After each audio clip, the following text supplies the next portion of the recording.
गोटे दुखरू आखिरू लुह पोछिबा आगुरु आउ गोटे विपद आसी मुंड उपरे छिड़ा होईगला। गोटे मास आउ दुई दुई थर बन्या।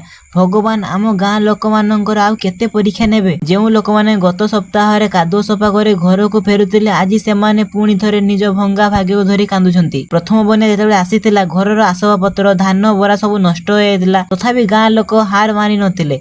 मनर आशा थिला जे पानी छाड़ी गले पुणी सब किछि नुआ करी गढ़िबु, किंतु विधातार विचार किछि अलगा थिला। 15 दिन न पुरुणु पुणी थरे बन्या माड़ी आसिला। प्रथम बन्या जहा छाड़ी जाइतिला द्वितीय बन्या सेतिकी भी छड़ाई नेला। दिन तो बीती जाए किंतु राति हेले बढ़ी जाए आतंक, अंधार, मशा आउ थाप लोकमानंकर भय। गोटे मासरे दुई दुई थर बन्या केवल घर द्वार भांगिनी बरम गोटे गाँर मेरुदंड भांगी जाइछि। आज एही लोकमानंकु हमर साहाय्य निहाती आवश्यक रहिछि। प्रशासन हेउ किंबा कोनोसी सामाजिक अनुष्ठान समस्ते आगे आसीबा दरकार।